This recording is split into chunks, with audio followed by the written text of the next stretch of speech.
जय हिंद दोस्तों, स्वागत है आप सभी का आपके अपने परिवार में। और मैं मेरे भाई सुपर 30 के आप लोगों के मोस्ट अवेटेड वीडियो के साथ में हाजिर हो चुका हूं। याद करिए वो पल जब हमने इसी चैनल के माध्यम से अनाउंस किया था कि रेलवे के लिए हम एक सुपर 30 की सीरीज चलाएंगे और जितनी भी परीक्षाएं आपके होंगी उन सभी परीक्षाओं के 2018 से लेकर के 24 तक में पूछे गए जितने सवाल होंगे उनके सुपर 30 क्वेश्चन का निचोड़ आपके सामने बेस्ट सॉल्यूशन के माध्यम से प्रस्तुत करेंगे। और ये मेरे भाई मात्र सुपर 30 के वीडियो में दो वीडियो आपकी बाकी थे। देखिए, ये आदित्य रंजन सर कंसेप्ट आपका ये अपना चैनल है। जब इसके आप प्लेलिस्ट में जाओगे तो ये रहा मेरे भाई रेलवे 2024 का आपका सुपर 30 का बैच। इसके अंदर में जब पूरे रेलवे का कैलेंडर आया था ना, तब मैंने अनाउंस किया हुआ था। और उसके बाद में यहाँ पर जो है रेलवे मतलब सबसे पहले जो हमने कराया था आरआरबी टेक्नीशियन का कराया था, फिर उसके बाद में एएलपी के सुपर 30 कराए, फिर कांस्टेबल के कराए, फिर एसआई के कराए। तो 4 पेपर्स के हमने सुपर 30 करा दिए। 2 पेपर का बाकी था, एक एनटीपीसी हो गया आपका और एक उसके बाद में जो है आरआरबी जेई का हो गया। तो जब जेई का नोटिफिकेशन आएगा तब उसके सुपर 30 कराएंगे। और अभी आप लोगों के एनटीपीसी का नोटिफिकेशन आया है तो अभी मैं आप लोगों के समक्ष में हाजिर हूँ एनटीपीसी 2024 का सुपर 30 का सवाल मेरे भाई। यहाँ पर ये आप देख सकते हैं, ठीक है। अभी नोटिफिकेशन आया, हर जगह पर बच्चों में एक अलग ही उत्साह हो गई कि चलो तैयारी करते हैं और इस बार अपनी नौकरी को पक्के करते हैं। तो जितना उत्साह उमंग आपके अंदर में है उससे कई गुना ज़्यादा मेरे अंदर में भी है।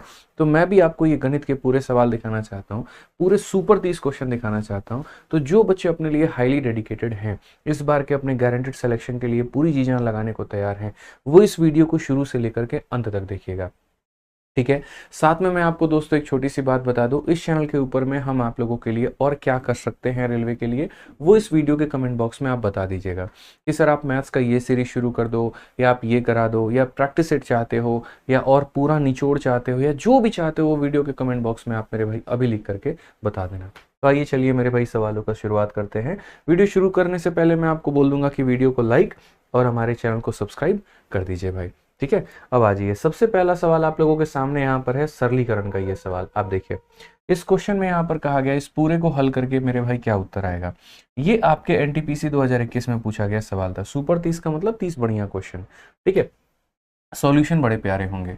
तो अगर हम बात करते हैं तो ऐसे वाले मेरे भाई इसको बोलते हैं लैडर वाले सवाल। अगर आपको मेरा लैडर वाला पूरा सवाल देखना है, आप यूट्यूब पर सर्च करोगे ladder concept by Aditya Ranjan sir, तो आपको मिल जाएगा, आप देख सकते हो।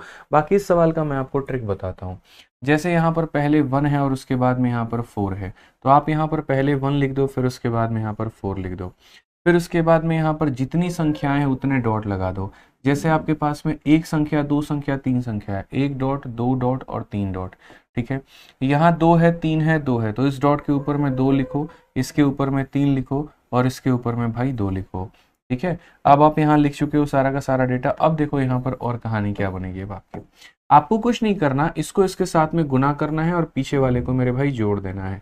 2 इंटू 4 8 और 1 कितना हो जाएगा, तो 9 हो जाएगा। फिर से यहाँ पर इसे गुना करना है और पीछे वाले को जोड़ देना है। 3 इंटू 9 27 और 4 मेरे भाई हो जाएगा 31। वापस इसको गुना करना है और इसको जोड़ देना है यहाँ पर। तो यहाँ पर ये 62 प्लस 9 मेरे भाई 71 हो जाएगा, ठीक है। अब यहाँ पर क्या होगा, जैसे ये पूरा का पूरा मेरे भाई यहाँ पर 1 है तो ये 1 रखो, नीचे पूरा का पूरा ये जो आ रखा है ना, ये नीचे पूरा का पूरा ये हमारा कितना आ रखा है। या मैं थोड़ा सा आपको यहाँ ट्रिक बता देता हूँ, सुनो। ऐसे मान करके चलो एक ही संख्या के नीचे पूरा खानदान बसा होगा, तो इसका आंसर यहाँ पर ऐसे देते हैं भाई, समझना। ये पहले वाली संख्या मेरे भाई ऊपर में हो जाती है और बाद वाली संख्या मेरे भाई नीचे में हो जाती है। और अगर यहाँ पर ऐसा होता, अगर यहाँ पर ऐसा होता कि ये 1 नहीं होता, ये 1 नहीं होता, सिर्फ और सिर्फ आपसे इतना पूछा गया होता, तो 71 ऊपर में आता, 31 हमारा कहाँ आता, नीचे में आता। ये ध्यान आपको लेकर के भाई चलना पड़ेगा। तो ये 1 आने के चलते जो भी आंसर आता है उसका उल्टा कर देना होता है। तो 71/31 का उल्टा 31/71 हो जाता है। काफी लोग इसमें गलती कर बैठते हैं, आप मेरे भाई इसका हिस्सा मत बनना, ठीक है। तो सही ऑप्शन क्या हो जाएगा, option number D for Devsena. पूरे सुपर 30 क्वेश्चंस करवा रहे हैं ताकि आपके हर एक चैप्टर के माध्यम से आपका कंसेप्ट क्लियर हो। ये सारे सवाल हमने अपने रेलवे गणित वाली किताब से पिक किया हुआ है, तो आप रेलवे गणित की किताब मंगा करके बढ़िया तरीके से उससे प्रैक्टिस कर सकते हैं। सारा सवाल आपके रेलवे गणित वाली किताब में दिया गया है। आइए चलिए प्रश्न संख्या 2 देखिए आप यहाँ पर क्या कहा गया। तो इसमें यहाँ पर बोला गया है कि यहाँ पर जो है दो संख्याओं का लघुत्तम समावर्तक उनके महत्तम समावर्तक का 20 गुना है और लघुत्तम समावर्तक और महत्तम समावर्तक का योगफल 504 है। तो यहाँ पर कहा गया संख्याओं में अंतर 24 का है, तो योगफल कितना होगा। आप अगर देखोगे तो लघुत्तम समावर्तक जो है वो 20 गुना है किसके, तो महत्तम समावर्तक के, यानी एलसीएम इतना है। तो हम यहाँ पर क्या करते हैं, इसको नीचे लेकर के आ जाते हैं। तो हम यहाँ पर ये बोलेंगे एलसीएम और एचसीएफ का अनुपात 20 और 1 का है। अब क्वेश्चन में यहाँ पर ये कहा गया भैया कि यहाँ पर जो है सम ऑफ एलसीएम और एचसीएफ 504 है, इन दोनों का जोड़ कितना होगा, तो 21 यूनिट होगा। और ये 21 यूनिट का मान हमारा कितना है, तो 21 यूनिट का मान हमारा 504 है। तो अगर हम 1 यूनिट का मान निकालेंगे तो ये हमारा 24 यूनिट आ जाएगा। तो 1 यूनिट का मान अगर 24 आ जाएगा तो एलसीएम हमारा कितना हो जाएगा, तो एलसीएम हमारा मेरे भाई 20 इंटू 24 हो जाना है। और एचसीएफ हमारा कितना हो जाना है, तो यहाँ पर 1 इंटू जो है वो 24 हो जाना है। अब क्वेश्चन में यहाँ पर क्या कहा गया, तो सवाल में मेरे भाई यहाँ पर ये बोला गया है, आप सही तरीके से देखिए तो बोला गया difference in the number is 24। तो यहाँ पर संख्याओं का योग हमारा कितना होगा। मैं आपको एक छोटी सी बात बताता हूँ, देखो जो एलसीएम होता है वो हमारा किसके बराबर होता है। तो पॉइंट नंबर 1 जो याद रखना है वो ये कि एलसीएम जो होता है वो होता है एचसीएफ और इंटू बाकी दो को प्राइम नंबर के, ठीक है। तो अगर आप एलसीएम देखोगे तो ये आपका एलसीएम कितना है, तो बोलोगे सर एलसीएम हमारा 20 इंटू 24 है। और उसके बाद में अगर आप एचसीएफ देखोगे तो वो आपका 24 है मेरे भाई यहाँ पर, और इंटू यहाँ पर क्या हो जाएगा, तो x इंटू वाई हो जाएगा। जब आप इसे काटोगे तो वो दो को प्राइम नंबर को गुना करने पर कितना आएगा, तो 20 आएगा, ठीक है। ये पहला डेटा आपका हो चुका है। उसके बाद में अगर हम बात करते हैं तो दूसरा डेटा यहाँ पर ये कहा गया दोनों संख्याओं में 24 का अंतर है, ठीक है। तो आपको ये बात पता होगी कि पहली संख्या भी जो होगी वो मेरे भाई एचसीएफ का ही मल्टीपल होगी, समझिएगा। तो पहली संख्या आपकी हो जाएगी मेरे भाई 24x और दूसरी संख्या आपकी हो जाएगी यहाँ पर 24y हो जाएगी। तो अगर हम दोनों का अंतर देखें तो यहाँ पर पॉइंट नंबर 1 यहाँ से क्या मिला, तो xy का मान मेरे भाई यहाँ से जो है वो 20 मिल चुका है, ये पॉइंट नंबर 1। और दूसरा दोनों संख्याओं का अंतर का मतलब 24 इंटू एक्स माइनस वाई, ये हमें मिल चुका है मेरे भाई 24। तो साफ अक्षरों में मुझे यहाँ पर क्या करना है, दो ऐसी सह अभाज्य संख्या लेनी है जिन्हें गुणा करने पर 20 आ जाए और जिनके आपस का अंतर कितना हो, तो आपस का अंतर मेरे भाई 1 हो। और वो मेरे नज़र में 5 और 4 ही आ रहा है। अगर x का मान 5 और y का मान 4 लेंगे ना भाई, तो यहाँ पर बोलोगे गुरुदेव 5 इंटू 4 करोगे तो 20 आ जाएगा और 5 में से 4 करोगे तो कितना आ जाएगा, 1 आ जाएगा। यानी वो सहअभाज्य संख्या कितनी होगी, तो 5 और 4। तो क्वेश्चन में अगर हमसे सम पूछा गया है तो जैसे यहाँ पर डिफरेंस के लिए 24 इंटू एक्स माइनस वाई लगाया, तो सम के लिए 24 इंटू एक्स प्लस वाई लगाओगे। एक्स प्लस वाई का मतलब 24 इंटू 5 जमा 4 आपका 9 हो जाएगा और 24 को आप 9 के साथ में गुना करोगे, इक्याई का स्थान 6 216 आएगा। यही हमारा क्या है, तो मेरे भाई उत्तर है आपका। समझ गए बात को लेकर के। तो 24 इंटू 9 आपका कितना हो जाएगा, 216 हो जाएगा। तो इस अनुपात से सबसे पहले आपने अपना एलसीएम निकाला और एचसीएफ निकाला, आपने यहाँ पर रखा। उनसे अभाज्य संख्याओं का गुणनफल आ गया, उनका मेरे भाई अंतर आ गया, उन संख्याओं का आपने पता कर लिया और फिर उसके बाद में यहाँ पर आपने क्या निकाला है, तो फिर उसके बाद में आपने यहाँ पर सम निकाला है।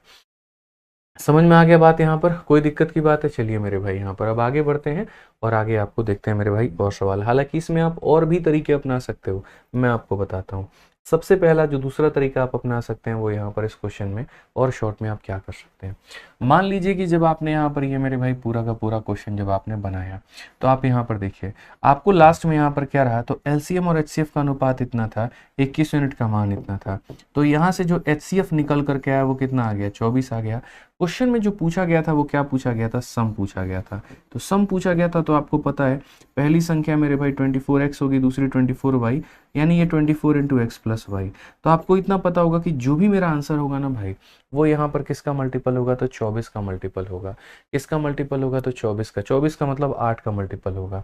ये 8 से काटो कटता है तो नहीं कटता है, ये 8 से काटो मेरे भाई कटेगा तो नहीं कटेगा, ये इवन है तो कटेगा ही नहीं। 8 का 2 गुना 16, यही मेरे भाई इकलौता ऐसा संख्या जो कटेगा।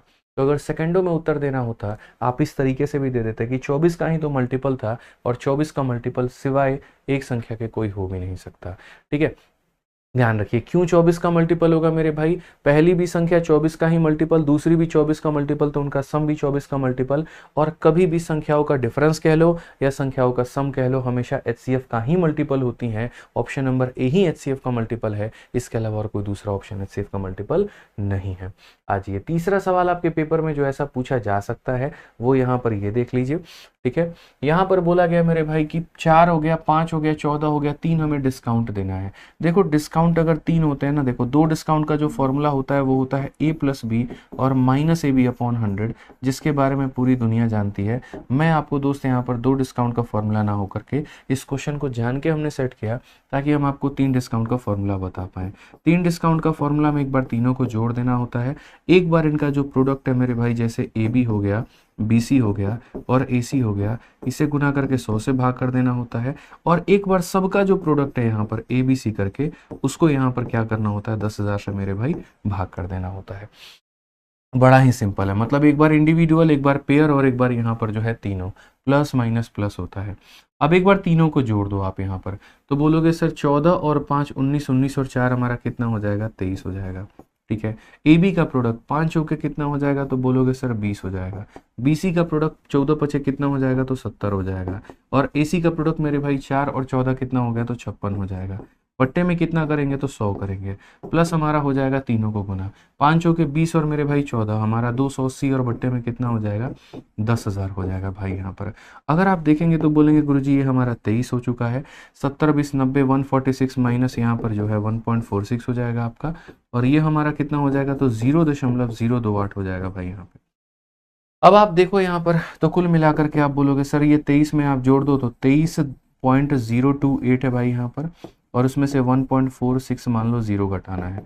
आपका 8 आ चुका है ऐसे मेरे भाई, 12 से 6 आपका 6, 9 से 4 आपका 5, आपका 9 से इतना हो गया, 2 से 1 हो गया, 21.568 आएगा भाई यहाँ 21.567, मतलब ऑप्शन नंबर सी आएगा।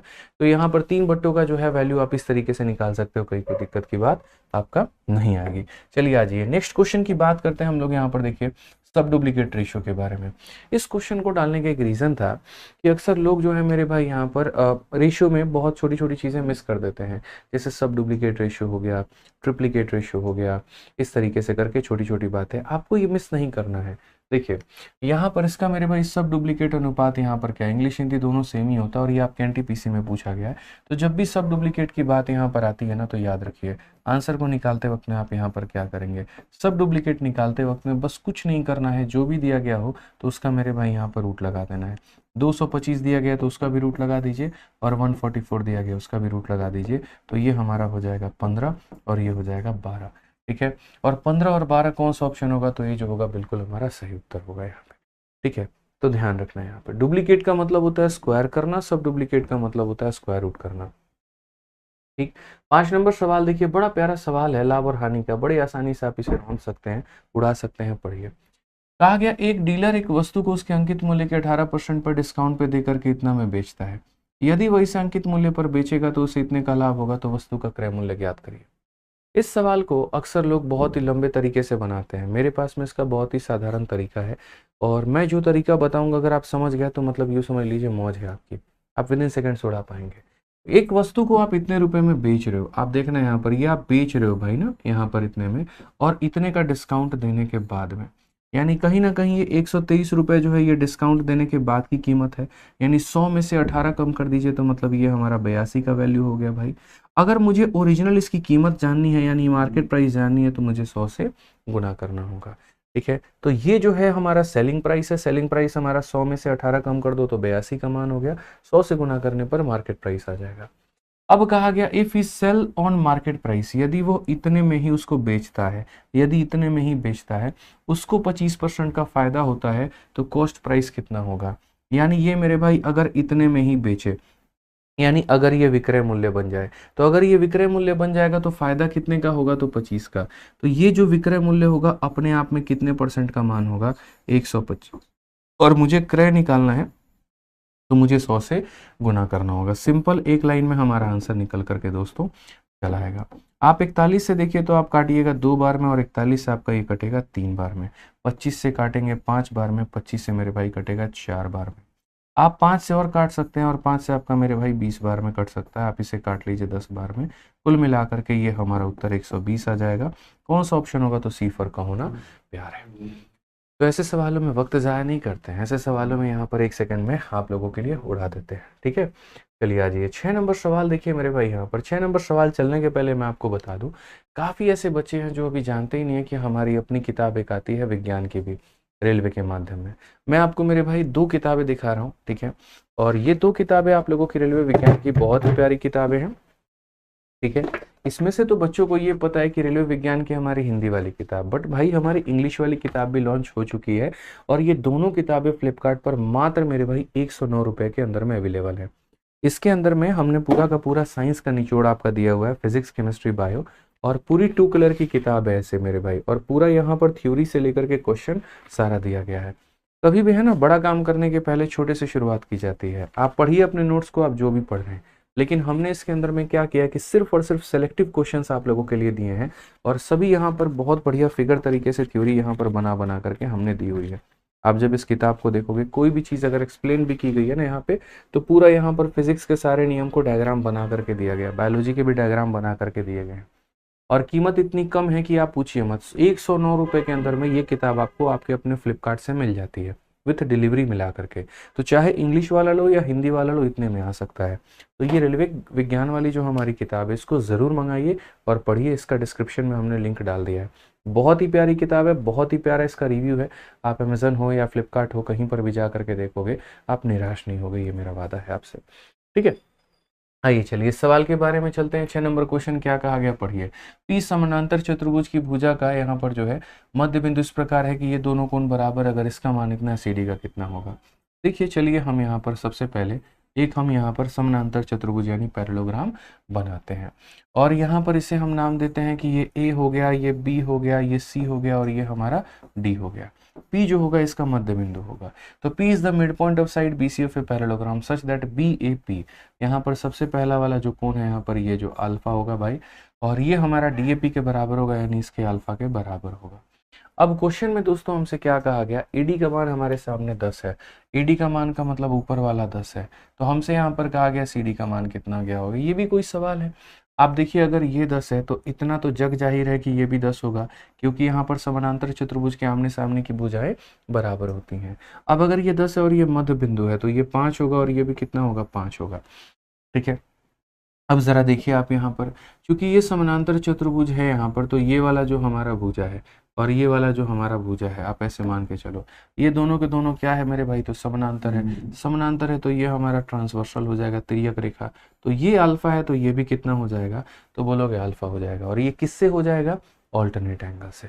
तो अगर ऑल्टरनेट एंगल से बराबर हो जाएंगे दोनों के दोनों कोण, तो देखिए जरा इस त्रिभुज के अंदर में ये भुजा और ये भुजा, अगर मेरे भाई यहाँ पर ये एंगल बराबर है, तो इसके सामने अगर मेरे भाई देखो, इसके सामने अगर 5 है तो इसके सामने भी कितना होगा, तो बोलोगे गुरुजी 5 होगा, क्योंकि कोण बराबर होते हैं तो भुजाएं भी क्या होती हैं, बराबर।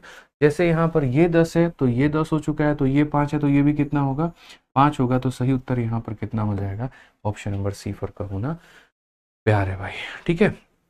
आइए चलिए अगले सवाल पे चलते हैं और क्वेश्चन नंबर यहाँ 7 देखते हैं क्या कहा गया।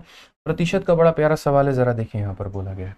एक गांव की टोटल जनसंख्या 4000 है। पुरुष और महिलाओं में क्रमशः 10% और 20% की वृद्धि के बाद में जनसंख्या हमारी 4500 हो जाती है। तो बोला गया नए सदस्यों के आने से पहले गांव में पुरुषों की जनसंख्या हमारी कितनी थी। हमने कहा बहुत बढ़िया बात है भाई, यहाँ पर चलो आ जाओ। एक गांव है ना जहाँ 4000 लोग रहते हैं, तो पुरुष हो जाता है 10% से बढ़ जाता है, महिला हमारी 20% से वहां पर बढ़ जाती है, और अब वो जनसंख्या 4500 हो जाती है। तो ऐसे सवालों में हमेशा हम लगाते हैं कॉमन मेथड, ठीक है, कि हम ओवरऑल देखने की ये कोशिश करते हैं कि कितने का इंक्रीज हुआ और कैसे ये हुआ है।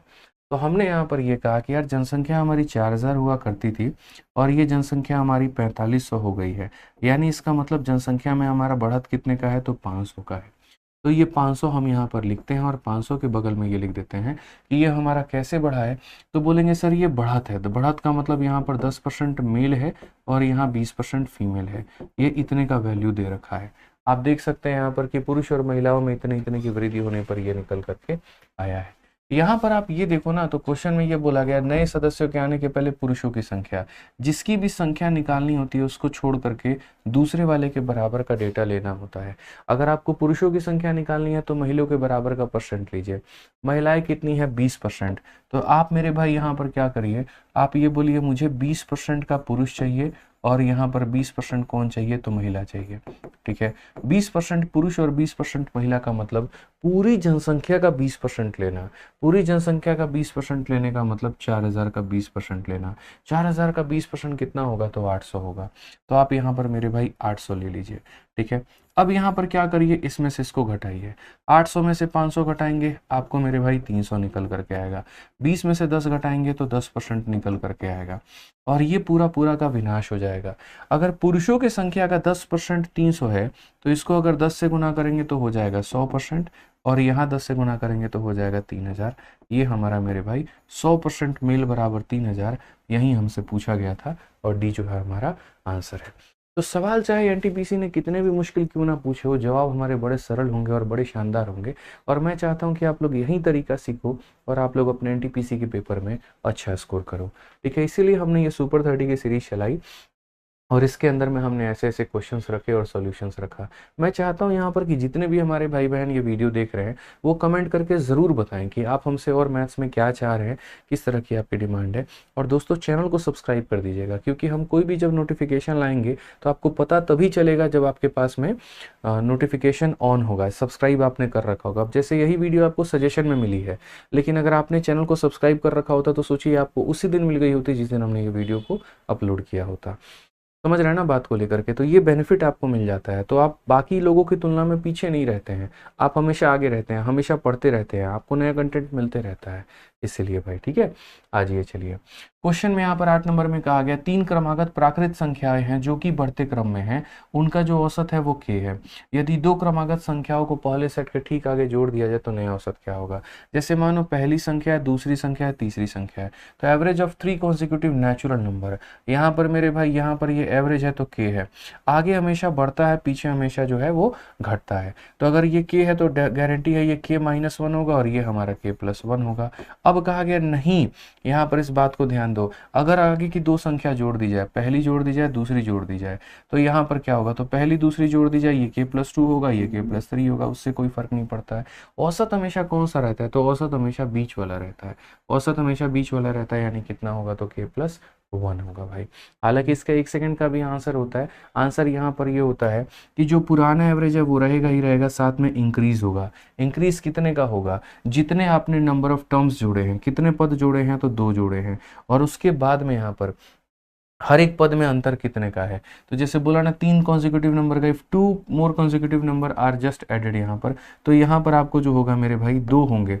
और ऐसे मान करके देखो, मैं ऐसे समझा रहा हूँ, नेचुरल नंबर का सीरीज है, तो नेचुरल नंबर में डिफरेंस कितने का होता है, 1 का होता है। तो जो भी डिफरेंस होता है ना, उसके आधा को मेरे भाई गुना करते हैं, उसके आधा को गुना करते हैं, किससे गुना करते हैं, n से।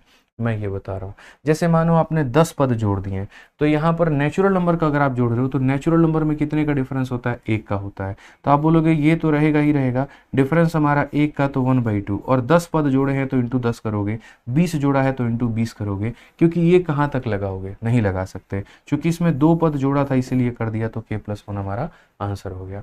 वहीं अगर इवन नंबर का होता, इवन नंबर में 2 का डिफरेंस होता है, तो डिफरेंस के जगह पर 2 आता, बाई 2 में बाई 2 आ जाता, और जितने नंबर ऑफ टर्म होते उतना लिख देते। ऑड नंबर होता, ऑड नंबर में 2 का डिफरेंस आता, 2 लिख देते, by 2 into number of terms लिख देते। तो ये भी हमारा एक अपना तरीका है भाई। ठीक है, आ जाओ अगला सवाल। देखो यहाँ पर आपका साधारण ब्याज का कितना छोटू मोटू क्वेश्चन है, और क्या कहा गया जरा पढ़िए। सवाल में ये बोला गया, एक आदमी 3 अलग अलग योजनाओं में 6 साल, 10 साल, 12 साल के लिए क्रमशः 10%, 12%, 15% पर निवेश करता है पैसा को। यदि प्रत्येक योजना के पूरा होने पर समान ब्याज मिलता है, तो यहाँ पर निवेश किया गया अनुपात क्या होगा। यानी पहले वाले का जो ब्याज है वो बराबर होगा दूसरे वाले के ब्याज के, और वो बराबर होगा तीसरे वाले के ब्याज के। यहाँ पर तो पहले वाले का ब्याज हमारा कितना होगा, ये बताओ। तो पहले वाले का ब्याज का मेरे भाई प्रिंसिपल को हम पीए मान लेते हैं, और ब्याज क्या होता है, RT%। तो यहाँ पर 6 साल और रेट हमारा कितना, 10%। 1 साल में 10, तो 6 साल में कितना हो जाएगा, तो पहले वाले का 60% बराबर होगा मेरे भाई दूसरे वाले के कितना के, तो 12 इंटू 10 मेरे भाई 120% के, और वो बराबर होगा यहाँ पर किसके मेरे भाई, तीसरे वाले के कितने के, 15 इंटू 12 180% के। ये हमारा इसके बराबर हो जाएगा। समझ गए, क्योंकि पहले वाले को इतना ब्याज, दूसरे वाले को इतना ब्याज, तीसरे वाले को इतना ब्याज। अगर आप यहाँ पर कट्टम कुटाई खेलते हो तो 60 से काटोगे 1 बार में, 60 से काटोगे 2 बार में, और 60 से काटोगे 3 बार में। ठीक है। अक्सर मैंने आपको ये बता रखा है कि अगर 2a बराबर 3b बराबर 5c होता है और आपको यहाँ पर a b c का रेशियो निकालना है, तो तरीका यहाँ पर क्या होता है, a को ढक दो तो 3 इंटू 5 हमारा 15 आ जाएगा, b को निकालने के लिए b को ढक दो 2 इंटू 5 हमारा 10 आ जाएगा भाई, और c को निकालने के लिए c को ढक दो 2 इंटू 3 हमारा 6 हो जाएगा। ये रेशियो हो जाता है। आज मेरे भाई उसी कंसेप्ट की तो हमें आवश्यकता है। अगर आप यहाँ देखेंगे तो ये हमारा पी ए हो चुका है, यहाँ पर अगर आप बात करेंगे तो ये हमारा पी बी हो चुका है, और यहाँ पर अगर आप बात करेंगे तो पी सी हो चुका है। पी ए को निकालने के लिए उसको ढको तो 2 इंटू 3 कितना हो जाएगा 6, पी बी को निकालने के लिए उसको ढको 1 इंटू 3 कितना हो जाएगा 3, पी सी को निकालने के लिए उसको ढको 1 इंटू 2 कितना हो जाएगा 2। 6 3 2 कौन सा ऑप्शन है, सी फॉर का होना प्यार है। ठीक है, तो जब भी ऐसे सवाल आते हैं ना जनाब, ये सवाल समय लेने वाले होते नहीं, इनको उड़ा करके फेंक दिया जाता है, बस कंसेप्ट आपके पक्के होने चाहिए। आइए चलिए यहाँ पर, तो जैसे मैंने आपको बताया था ना कि हमारी सामान्य विज्ञान की किताब है, आप यहाँ पर देखिए बहुत ही प्यारी किताब है, नवीनतम पैटर्न के ऊपर में आधारित है, 5000 से ऊपर एमसीक्यूज के अंदर में है, पूरी की पूरी किताब 2 कलर के अंदर में है, और मात्र 109 रुपये के अंदर में फ्लिपकार्ट या अमेजन से आप इसे मंगा सकते हैं। फ्लिपकार्ट पर डिलीवरी चार्ज नहीं लगता है, अमेजन पे अलग से लगता है। हिंदी में भी अवेलेबल है, इंग्लिश में भी अवेलेबल है, इसको मंगा करके ज़रूर पढ़िए। हमारी बहुत शानदार तरीके से टीम ने इसको तैयार किया है, और साथ में अगर मैं आपको बता दूं दोस्त यहाँ पर, ठीक है, तो इसको जो है बहुत ही प्यारा प्यारा मेरे भाई वन लाइनर का इस्तेमाल है, मतलब ये निचोड़ हमने बनाया है, हमने गाजर मूली की तरह कंटेंट नहीं भरा, एकदम निचोड़ हमने बनाया है। समझ के बात को लेकर के आइए चलिए अगला क्वेश्चन मेरे भाई यहाँ पर जो है वो हम लोग देखते हैं। अगला सवाल यहाँ पर क्वेश्चन नंबर 10 देखिए क्या कहा गया, पढ़िए जरा। तो यहाँ पर सवाल में ये बोला गया 360 मीटर की एक ट्रेन एक बिजली के खंभे को 12 सेकंड में मेरे भाई पार करती है, और 150 मीटर लंबे पुल को पार करने में यहाँ लिया गया समय। जब भी कोई भी ट्रेन मेरे भाई बिजली के खंभे को पार करती है, इसका मतलब अपने आप को कर रही है, और जब कोई ट्रेन किसी पुल को पार करती है भाई, इसका मतलब वो किसे पार कर रही है, तो दोनों को पार कर रही है। तो यहाँ पर ये ट्रेन की लंबाई कितनी है, तो 360 मीटर है, और जब यहाँ पर किसी पुल को पार करती है तो उसे लगता है मेरे भाई 12 सेकंड। ठीक है, अब वो ट्रेन किसे पार करना चाहती है, पुल को, तो खुद की लंबाई होगी 360 और पुल की लंबाई होगी मेरे भाई 150 मीटर, तो कितना लगेगा। ऐसे सवालों को हम लोग विद इन सेकेंड उड़ा सकते हैं, आप इस बात को समझिए। जब ये ट्रेन पुल को पार कर रही थी तो अपने आप को पार कर रही थी, अपने आप को पार कर रही थी, इसका मतलब 12 सेकंड में कितने की दूरी जा सकती है, 360 मीटर। तो हम ये कह सकते हैं कि 12 सेकंड में मेरे भाई कितना जा सकता है, तो 360, या हम उल्टा ये भी कह सकते हैं 360 मीटर की दूरी को तय करने के लिए उसे 12 सेकंड लगते हैं। अब उसे कितने की दूरी तय करनी है, तो अपने आप को और पुल को दोनों को पार करना है, मतलब 510 को, 36 15 51 यानी 510। अब उसे इतने की मेरे भाई दूरी पार करनी है, तो यहाँ पर इतने की दूरी पार करने के लिए इतना सेकंड, तो इतने की दूरी को पार करने के लिए कितना लगेगा। आप दोस्तों 12 से काटिए 3 बार में, और 3 से काटिए कितनी बार में, 17 बार में। जीवन में कभी भी कंसेप्ट बना करके पढ़ेंगे ना, कभी दिक्कत नहीं आएगी। रटोगे, छोटी छोटी चीज़ों में यहाँ पर जो है उलझोगे, और फालतू के यहाँ पर वाहियात कंसेप्ट बना के रखोगे, हमेशा परेशानी आएगी, ध्यान रखो। अब यही सवाल देख लो, इतना प्यारा ये एनटीपीसी 1 में सवाल पूछा गया, लोग इसको लेकर के एकदम बेचैन, और इतना लंबा लंबा सॉल्यूशन। हमने इसका किताब में भी सॉल्यूशन बड़ा आसान दे रखा है, आप देखो। कहा गया कि ये गांव की जनसंख्या इतनी है, इसमें से इतना भाग पुरुष का है और शेष मेरे भाई महिलाओं का है। यदि इतना पुरुष विवाहित है तो महिलाओं कितना % होंगी। अरे यार क्या जरूरत है तुमको यहाँ पर ये डेटा लेने की, ये बताओ पहले। इसको लेकर के तुम अपना जीवन खराब करोगे। 1000 बार बता रखा है कि जब भी सवाल में यहाँ पर ऑप्शन में % दिया गया हो या रेशियो दिया गया हो, एग्जैक्ट डेटा की आवश्यकता नहीं होती। हमें तो मात्र एक ऐसा डेटा लेना है कि नीचे वाला इसका 9 और इसका नीचे वाला 5 काट दे, यानी 9 और 5 का मल्टीपल। तो 9 और 5 का मल्टीपल यानी पूरी जनसंख्या को मानते हैं 45। अब 45 मानते हैं तो इसमें यहाँ पर जो है एक मेल अलग टूटेगा और एक यहाँ पर फीमेल अलग टूटेगा। अब कैसे कैसे क्या कहा गया वो पढ़िए। तो 5/9 भाग जो है इसका पुरुष है, यानी 45 का कितना, तो 5/9। तो आप 45 का मेरे भाई 5/9 जरा निकालना, तो बोलोगे गुरुजी 45 का 5/9 जो है वो 25 हो जाएगा। अगर 45 में से 25 पुरुष है तो महिला कितनी हो जाएगी, तो 20 हो जाएगी। ठीक है भाई, समझ में आ गया बात। अब उसके बाद कहा गया यहाँ पर कि यदि इतना पुरुष विवाहित है, आप यहाँ पर देखिए इसमें से शादी कितने लोगों की हो गई है, तो यहाँ पर जितने भी पुरुष है उसका 3/5, और 3/5 कितना होता है, तो बोलोगे सर यहाँ पर जो है 5 × 3 15 पुरुष विवाहित है, और 15 पुरुष विवाहित है तो पुरुष की विवाह किससे होगी, महिला से ही होगी ना। और यही बोला गया कि प्रत्येक पुरुष एक से ज्यादा शादी नहीं कर सकता। तो 15 पुरुष मेरे भाई विवाहित हैं, तो यहाँ पर 15 महिलाओं के साथ में विवाहित होंगे, यानी 20 में से 15 महिलाओं की विवाह हुई है और 5 की विवाह नहीं हुई है। तो क्वेश्चन में ये कहा गया कि विवाहित महिलाओं का प्रतिशत क्या है, यानी 15 महिलाओं का विवाह हुआ है तो ये टोटल 20 का कितना परसेंट है। तो 15/20 इंटू क्या करेंगे दोस्तों, 100 करेंगे और यहाँ से प्रतिशत इनका निकालेंगे। 15 बचे कितना हो जाएगा, 75। Option number D for Devsena. समझ गए। तो इसीलिए उसमें मेन डेटा की कहीं पर कोई आवश्यकता नहीं थी, आपको उतना परेशान नहीं होना था। आइए चलिए मेरे भाई, यहाँ पर अलजेब्रा का एक सवाल आपके सामने है। पावर 4 का मान दिया गया और यहाँ पर पावर 3 का मान पूछा है। कई बार हमने यहाँ पर बताया, हमने मैथ्स के अपने वीओडी बैच में हर जगह पर मेरे भाई बहुत ही बढ़िया तरीके एक्सप्लेन कर रखा है ऐसे सवालों को कैसे उड़ाते हैं। देखो, जैसे पावर मेरे भाई 4 दे रखा है, तो पावर 4 अगर आपके सामने दे रखा है तो आप यहाँ पर क्या करोगे। पावर 4 मेरे भाई 322 है। सबसे पहले पावर को आधा करना सीखो। तो 4 का आधा होता है तुम्हारा 2, और जब भी पावर को क्या करोगे, तो पावर को आधा करोगे तो इसमें 2 जोड़ करके रूट लगा देना। 2 जोड़ोगे तो 324 हो जाएगा और उसका रूट लगाओगे तो हो जाएगा 18। फिर मेरे भाई पावर को आधा करोगे तो तुम्हारा यहाँ पर ये होगा। अब देखो, यहाँ से जब आधा करोगे ना, 2 रास्ते खुलेंगे, एक तुम्हारा मेरे भाई प्लस के तरफ में और एक तुम्हारा मेरे भाई माइनस के तरफ में। चूंकि आपको यहाँ पर कहाँ जाना है, तो आपको मेरे भाई माइनस की तरफ जाना है। तो अगर प्लस की तरफ में जाना होता, वापस से 2 जोड़ के रूट लगाते, माइनस की तरफ में जाना है 2 घटा करके रूट लगाएंगे। यानी यहाँ से अगर मान लीजिए कि हम माइनस की तरफ में आते हैं ना, तो यहाँ पर क्या करेंगे, इसमें से 2 घटाएंगे, 16, 16 का रूट आ जाएगा 4। और पूरी कायनात को ये बात पता है कि x माइनस 1/x अगर इतना होगा तो x³ माइनस 1/x³ कितना होगा भाई। तो बोलेंगे सर n³ और प्लस हमारा हो जाता है 3n। यहाँ पर 64 में 12 जोड़ोगे 76 आएगा। ऑप्शन नंबर सी जो होगा सही उत्तर माना जाएगा। समझ गए भाई। चलिए, बहुत शानदार। आ जाइए नेक्स्ट क्वेश्चन। यहाँ देखिए, अगला सवाल यहाँ पर क्या कहा गया। प्रश्न संख्या 13 की हम लोग बात करते हैं। 13 वाला सवाल देखिए, बड़ा प्यारा क्वेश्चन है। यहाँ पर कहा गया है, एक राशि चक्रवृद्धि ब्याज पर 4 वर्षों में अपने आप की 3 गुना हो जाती है, तो कितने वर्षों में यह इतना गुना हो जाएगी। अब आप इस बात को समझिए। एक तरफ हमें क्या लिखना होता है, तो एक तरफ में हमें लिखना होता है कितना गुना हो गया, और एक तरफ में लिखना होता है समय। अब ये जो सवाल है ना, ये चक्रवृद्धि ब्याज का है आपका, ठीक है। हमने YouTube के भी काफ़ी सारे सीरीज़ में पढ़ा रखा है, हम एप्लीकेशन में भी अपने सारे बैचेस में पढ़ाते हैं। बहुत ही आसान क्वेश्चन है और हर बार पेपर में इसके ऊपर पर क्वेश्चन आता है, ठीक है। तो आप यहाँ बोलेंगे सर देखिए, ये अपने आप का 3 गुना हो रही है और कितने सालों में, 4 सालों में। अब ये बोला गया ना 2187, यहाँ पर ये कितना होगा।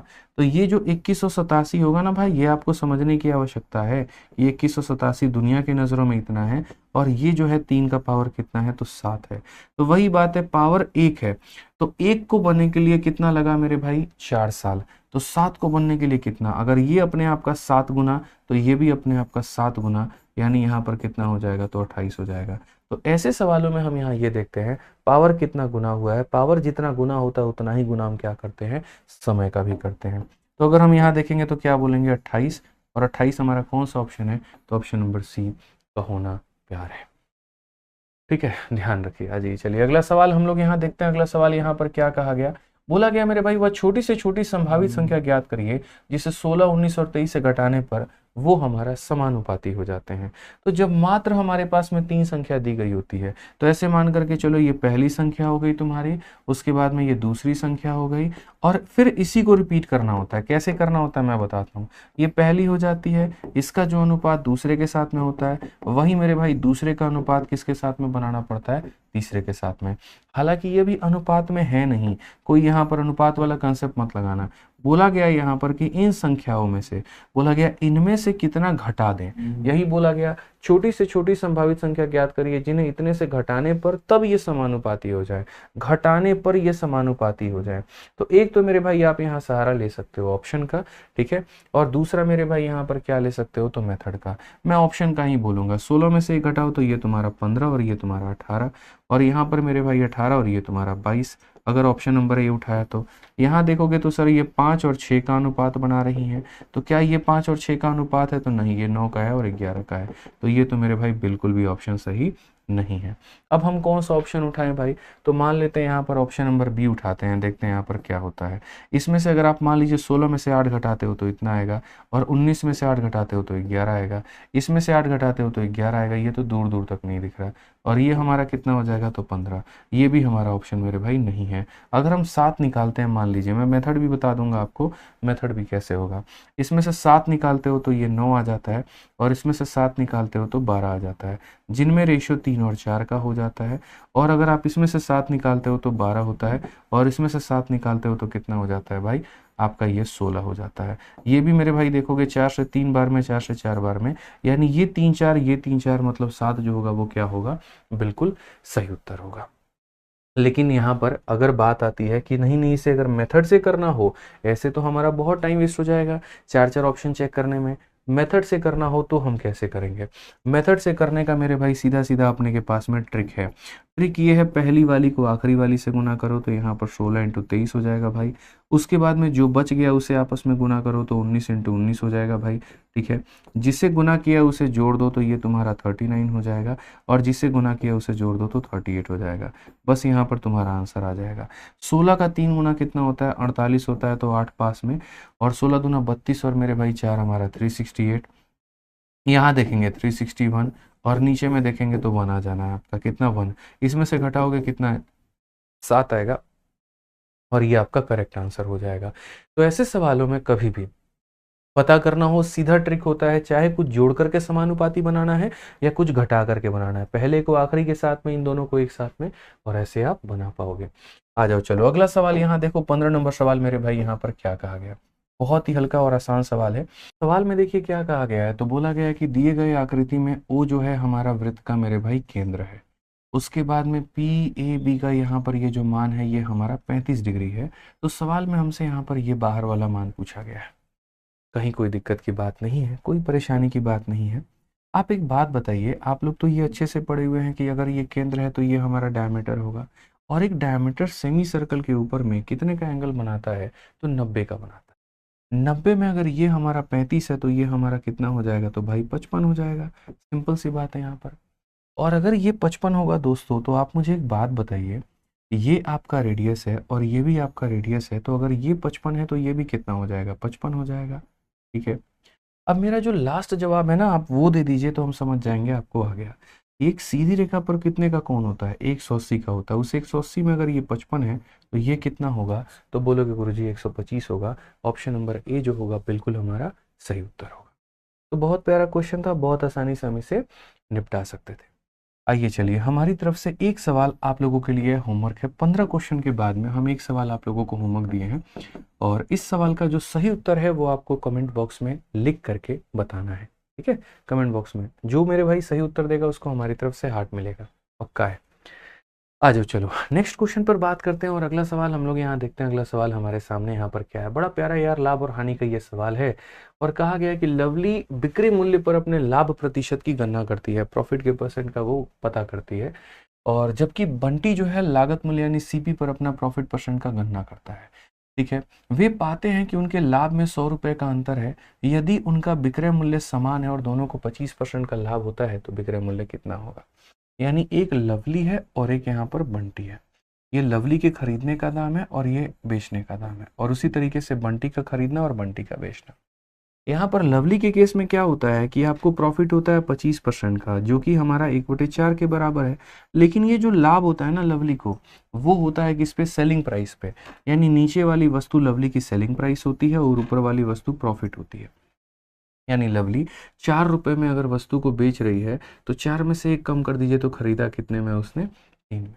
वही हमारे बंटी भैया हैं, और बंटी भैया 25% के प्रॉफिट में बेचते हैं, मतलब 1/4 में। तो नीचे वाला उनका सीपी होता है, क्यों, क्योंकि कहा गया Bunty calculate is profit on CP. तो यहाँ पर अगर ये बंटी भैया का प्रॉफिट है तो वो किसके ऊपर में है, तो सीपी के ऊपर में।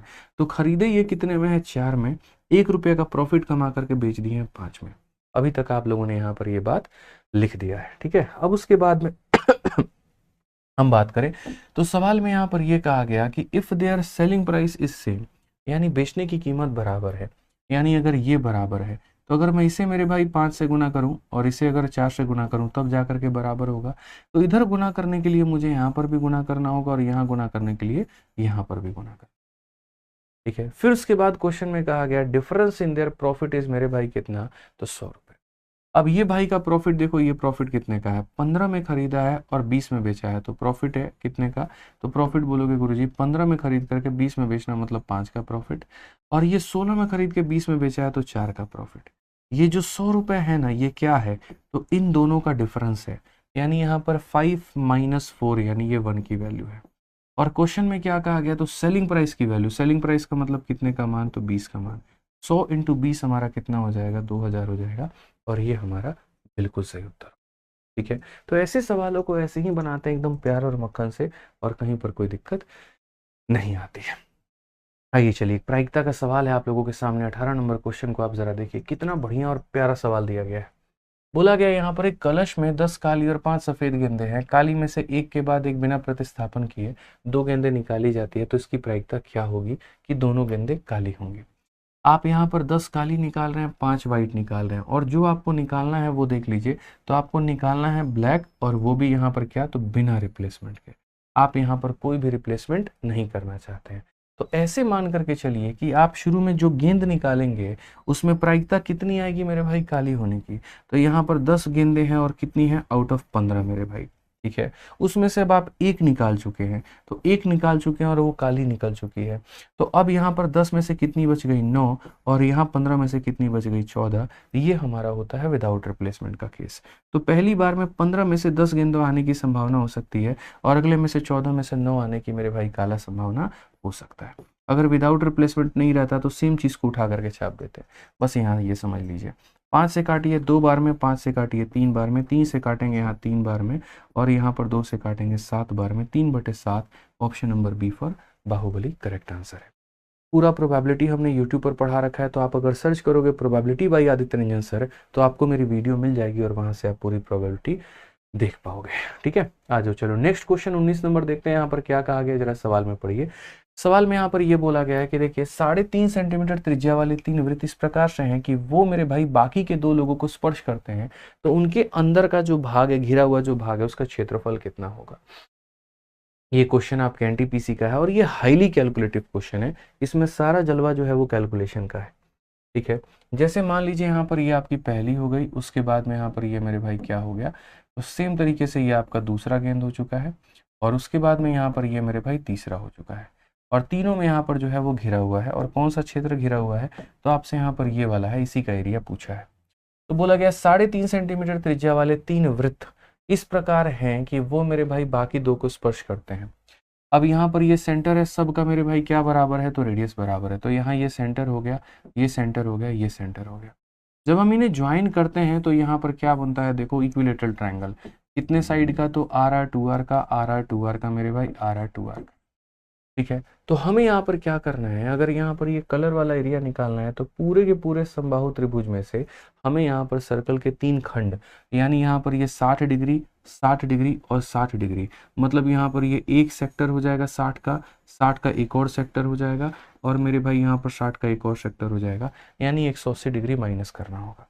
तो जो क्षेत्रफल हम निकालना चाहते हैं उसके लिए मुझे पूरा का पूरा इक्विलेटरल ट्रायंगल में से लगभग 60 60 60 यानी मतलब 180, 180 का मतलब होता है क्या, एक सेमी सर्कल, इतने के एरिया के बराबर मुझे माइनस करना होगा।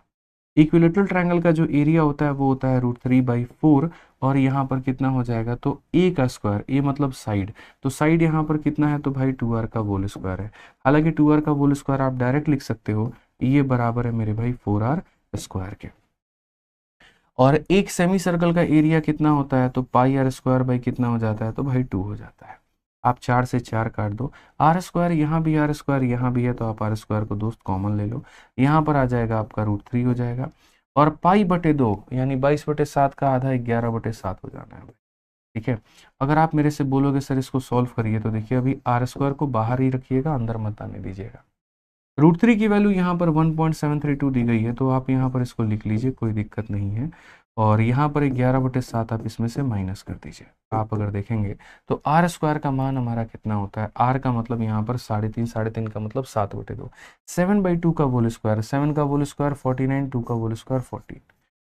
ठीक है, अगर आप इसे करोगे तो 7 × 2 14, 7 × 3 21, 22 हो गया मेरे भाई, 7 7 49, 2 51, और यहाँ पर जो है 12। तो 12.124 में से अगर हम 11 घटा देंगे 12.124 में से 11 घटा देंगे तो ये आ जाएगा मेरे भाई 1.124 और बट्टे में हमारा कितना हो जाएगा 7 हो जाएगा।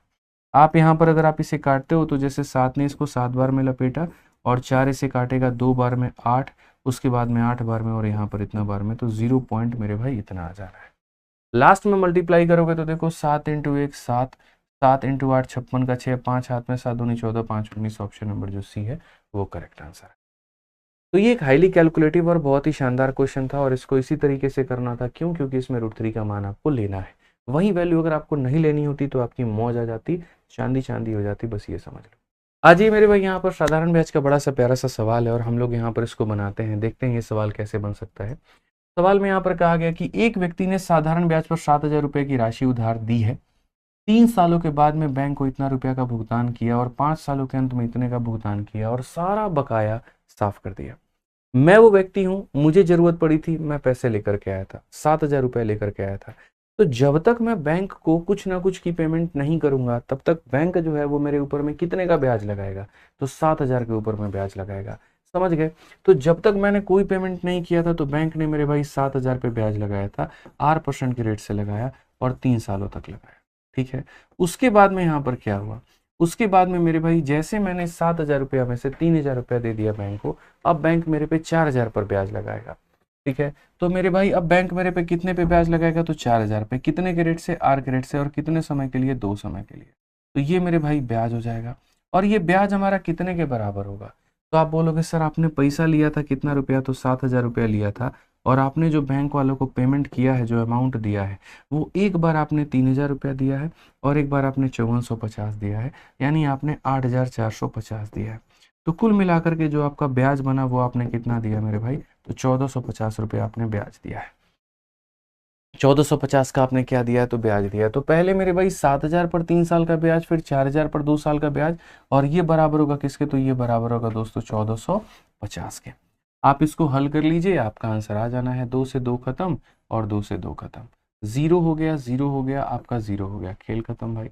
अगर हम बात करते हैं तो ये हमारा हो जाएगा 21R हो जाएगा, ये हमारा मेरे भाई हो जाएगा 8R और ये हो जाएगा 145 के।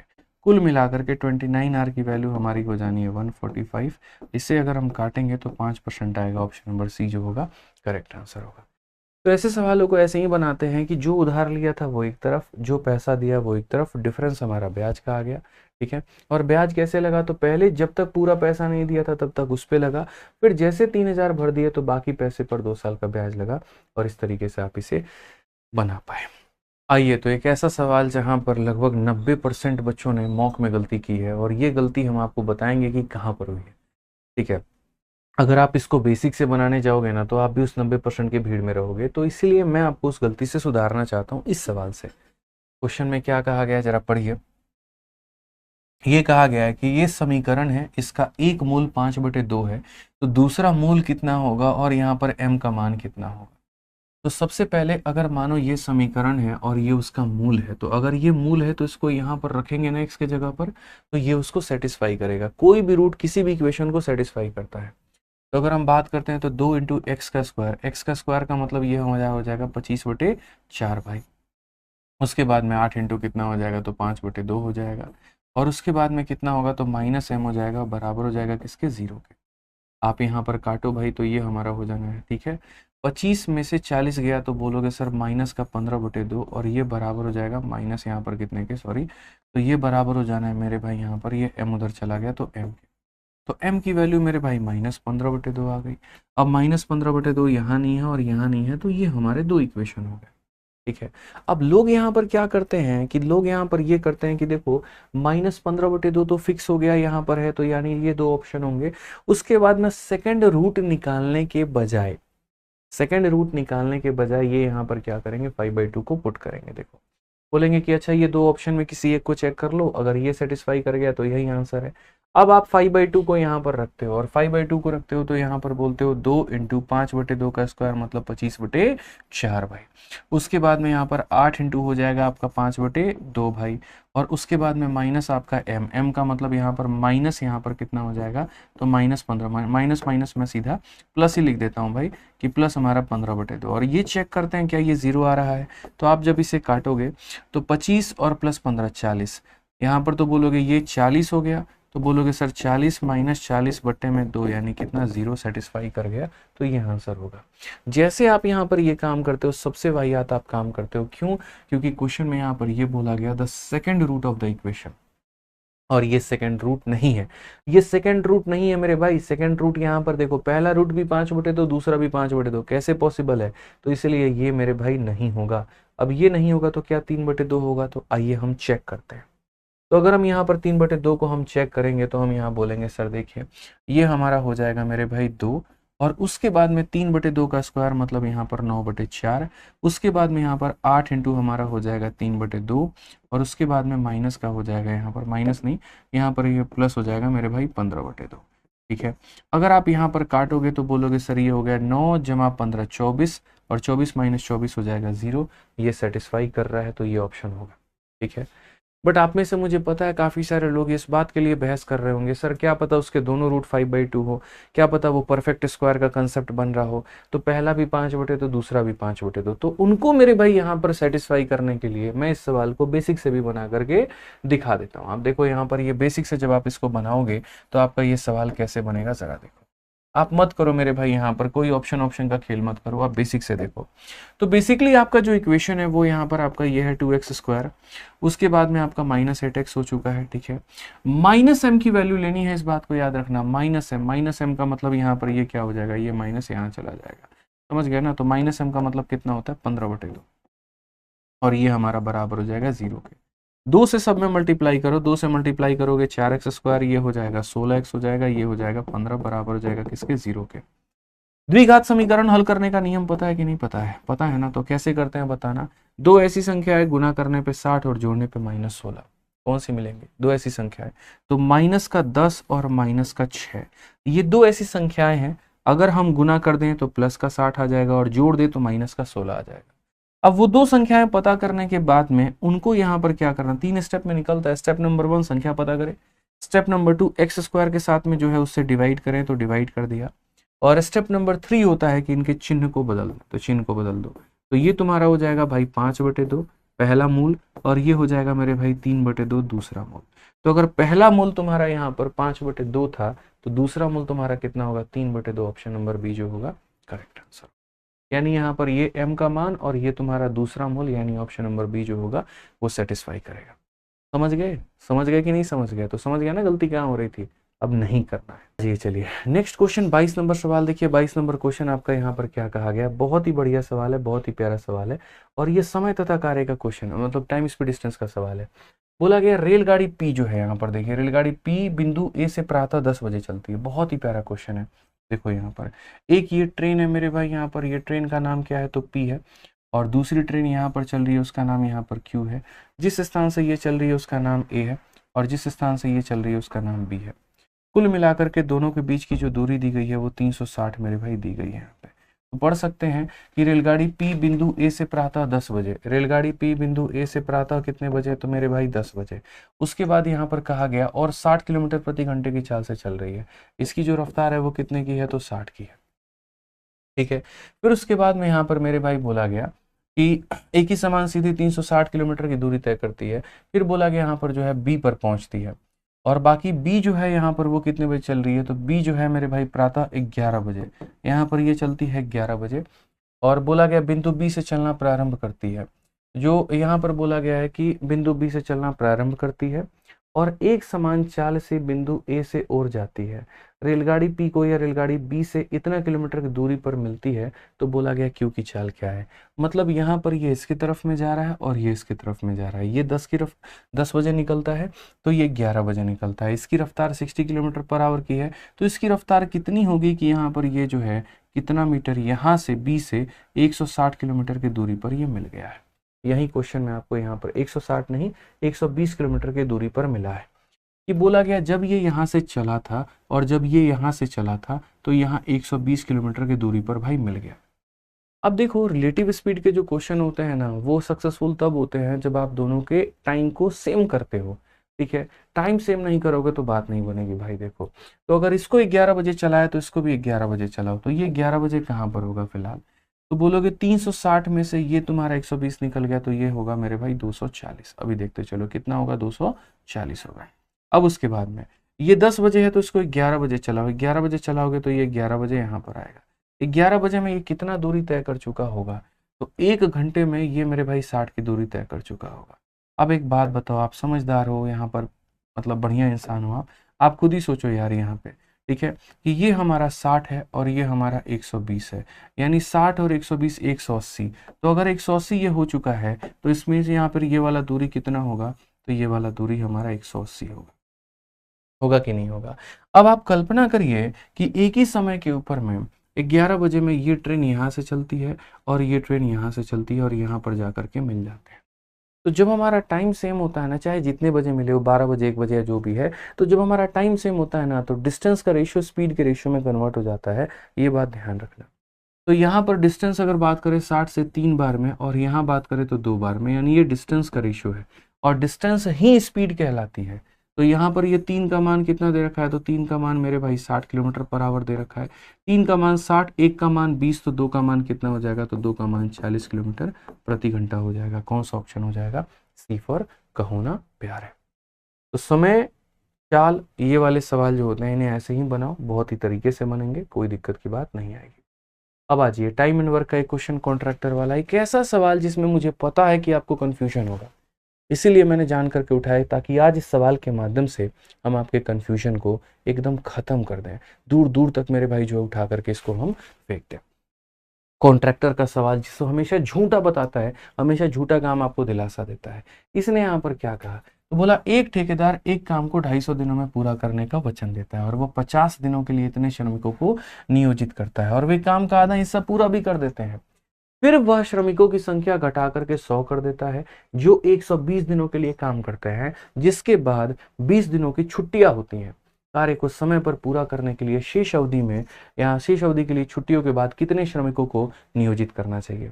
दोस्तों चैनल को सब्सक्राइब करते रहिएगा, ठीक है। रात रात भर हम लोग आप लोगों के लिए रिकॉर्डिंग कर रहे होते हैं और बस एक ही मंशा होती है कि हम आपको कितना कंटेंट दे पाएं और आपके सिलेक्शन में कितना योगदान हम लेकर आ पाए। तो इस सवाल को अगर आप देखेंगे तो देखिए यहाँ पर पहले क्वेश्चन में यहाँ पर क्या बोला गया, तो बोला गया भैया देखो एक कॉन्ट्रैक्टर है, 300 वर्कर को लगाया 50 दिन और इन लोगों ने कर लिया मेरे भाई आधा काम। यानी अगर हम बात करते हैं तो हमने 300 कॉन्ट्रैक्टर को बुलाया था और कितने दिनों के लिए बुलाया था, 50 दिनों के लिए। आधा काम इन लोगों ने कर लिया है। बाकी का जो आधा काम है वो कैसे होता है, तो जो बाकी का आधा काम है दोस्तों यहाँ पर वो ऐसे होता है, ही then reduces the number of worker 200, ये 100 तक लेकर के आता है, 100 से कम नहीं करता है, 100 तक लेकर आता है। हु वर्क फॉर 120 डेज, यानी उसके बाद में 100 लोग जो है कितने दिन काम करते हैं, 120 दिन काम करते हैं। फिर उसके बाद में यहाँ पर क्या होता है, फिर उसके बाद में यहाँ पर after which there is a 20 day holiday, 20 दिन की छुट्टी हो जाती है। तो बोला गया how many worker must he employ after holiday for the remaining period to complete the work on time, अब कितने लोगों को उसे हायर करना चाहिए और बचे हुए समय के लिए। अल्टीमेटम उसके पास में कितने दिन का था, आप ये बताओ। तो यहाँ पर मोदी जी ने कहा था सुनो हम रैली करने आ रहे हैं, 250 दिन का तुम्हें समय देते हैं, इतने दिन में बढ़िया सा एक ऑडिटोरियम बनवा देना। 250 दिनों में से 50 दिन तो पहले उसने काम करवा दिया, तो बचे 200 दिन। 200 दिनों में से मेरे भाई यहाँ पर जो है 120 दिन और काम हो गए, बचे 80 दिन। 80 दिनों में से 20 दिन कितने दिन में निकल गए, तो छुट्टियों में निकल गए, बचे 60 दिन। यानी बचे हुए मजदूर उसके पास में मात्र 60 दिन काम कर सकते हैं, तो उसे कितने लोग लगाने हैं, ऐसे समझ लो 60 ही दिन है उसके पास में, तो कितने मजदूर लगाने पड़ेंगे। जितना काम ये है आधा काम, तो ये भी मेरे भाई आधा काम है, इसलिए दोनों वर्क हमारे क्या है, तो दोनों वर्क हमारे बराबर है।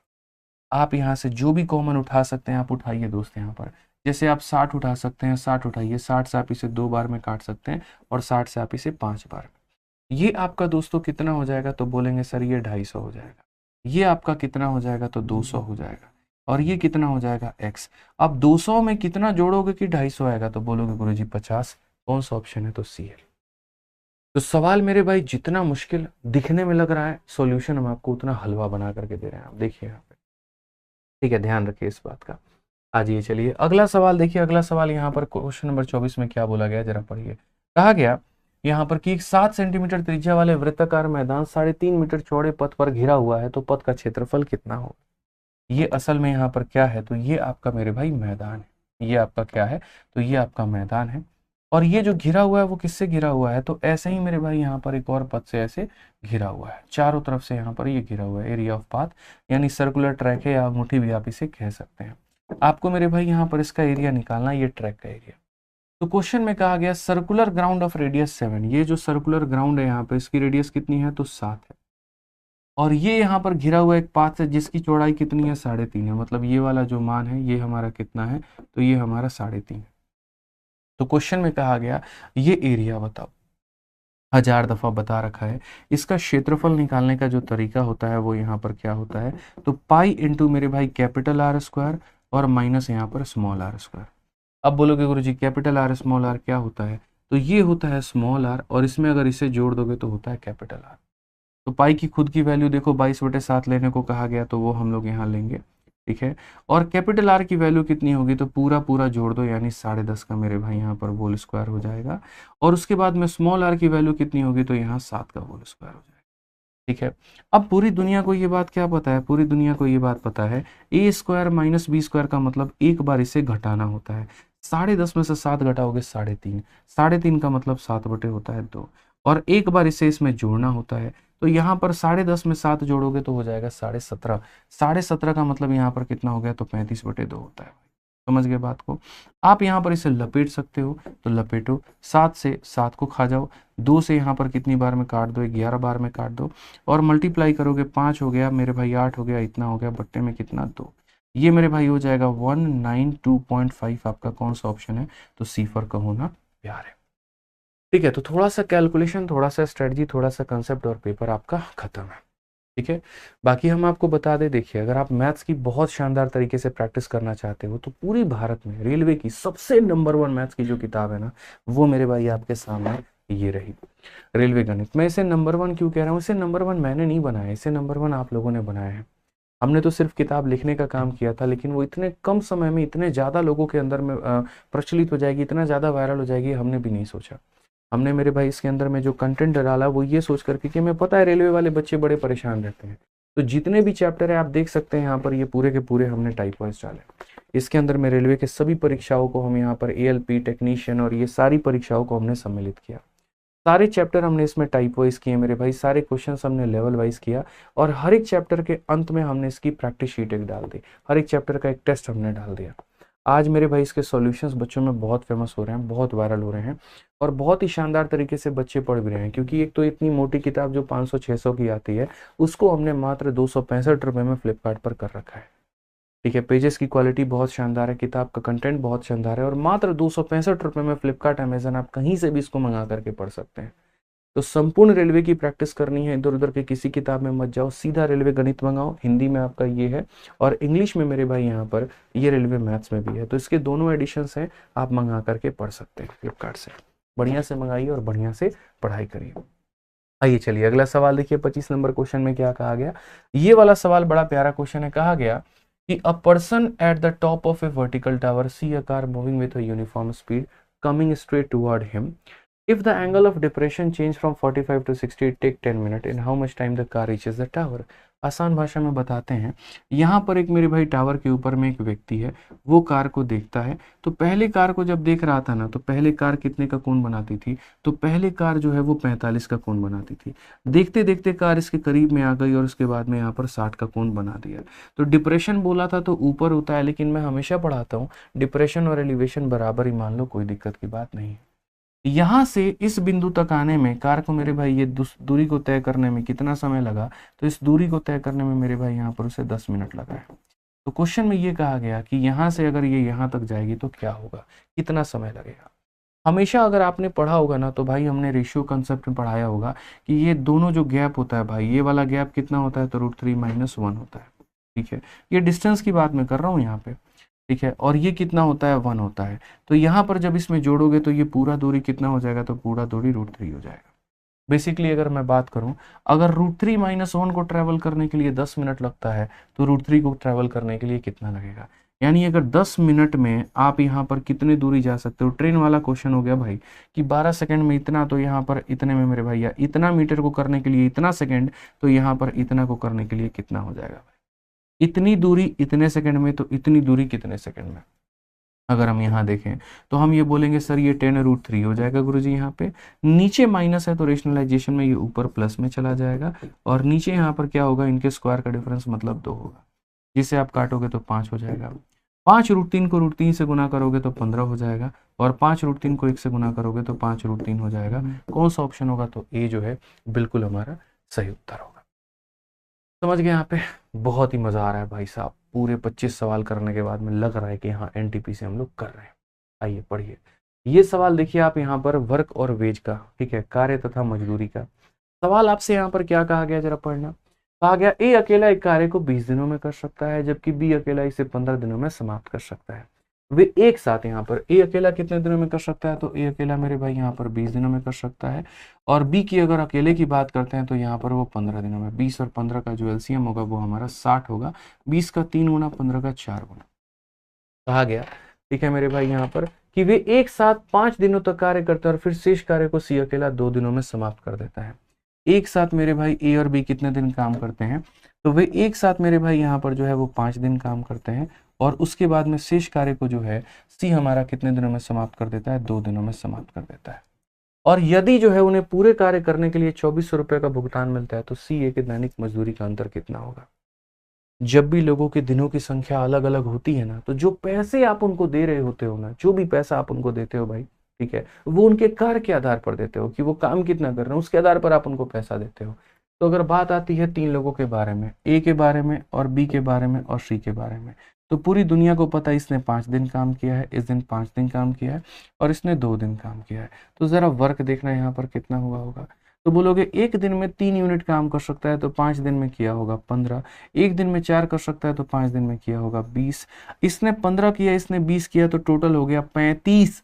टोटल हो गया कितना, मैं फिर से रिपीट कर देता हूं भाई, यहाँ पर बोला गया एक साथ 5 दिनों के लिए कार्य हुआ है, ठीक है, तो एक साथ 5 दिनों के लिए कार्य हुआ है मेरे भाई यहाँ पर, तो हम क्या बोलेंगे, तो 5 × 3 15 और 5 × 4 20, ये हो गया 35। 35 इसने किया, तो सी ने कितना काम किया, तो सी ने मेरे भाई 25 किया। 60 में से दोनों का काम निकाल दो, जो बच गया वो सी का काम है, ठीक है।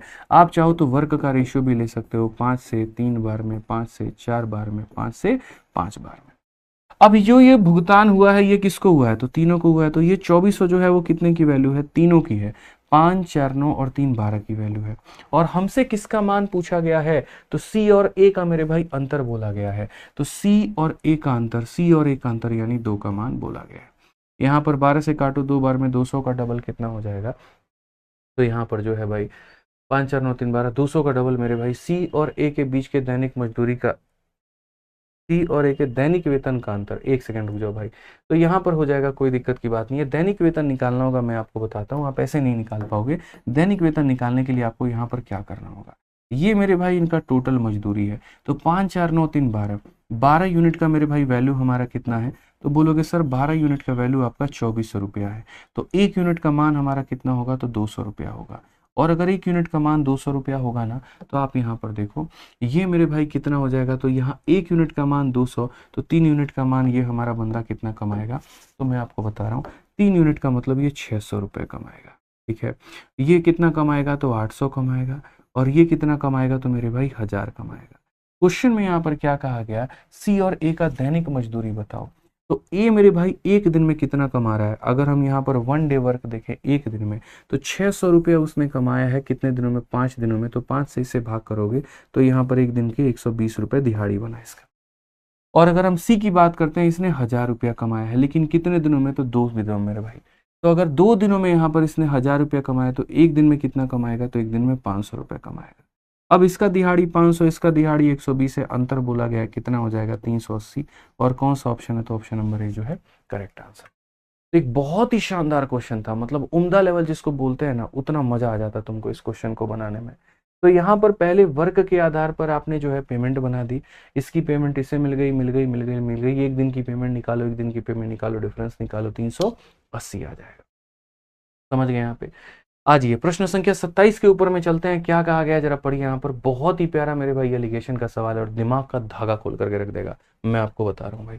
इस सवाल में देखो यहाँ पर क्या कहा गया, जरा पढ़िए। सवाल में यहाँ पर ये बोला गया है कि 45% अल्कोहल वाले एक विलियन को 60% वाले के एक अन्य विलियन को 2 और 3 के अनुपात में मिलाया जाता है।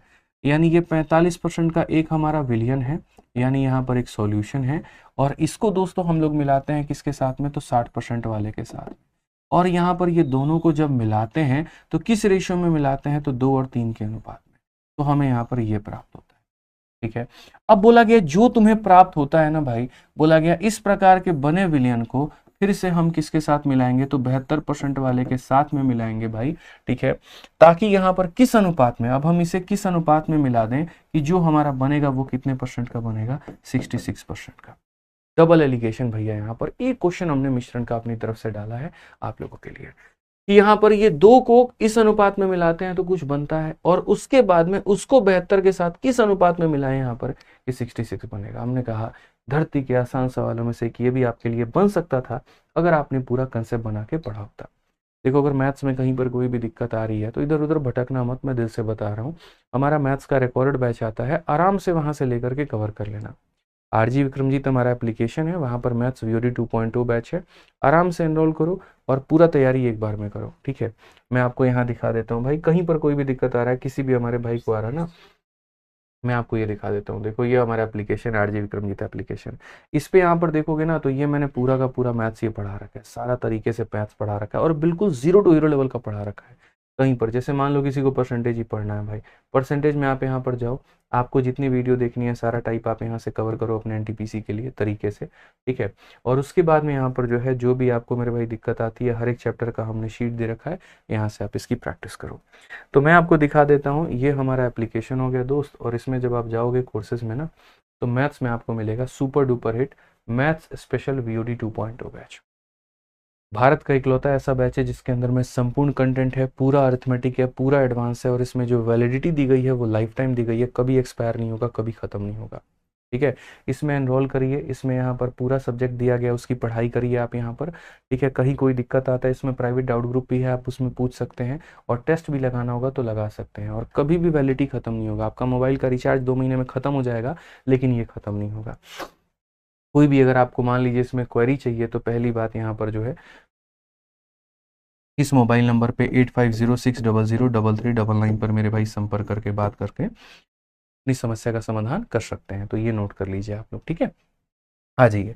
तो ये सवाल अब हम लोग बनाएंगे, तो कैसे बनाएंगे, इन दोनों को इस रेशियो में मिलाना है, कोई दिक्कत की बात नहीं है। अभी हम मिलाते हैं, यहाँ पर बीच में कितना रखते हैं, x रखते हैं, और मिलावट किस रेशियो में करना है, तो मिलावट मेरे भाई 2 और 3 के रेशियो में करना है।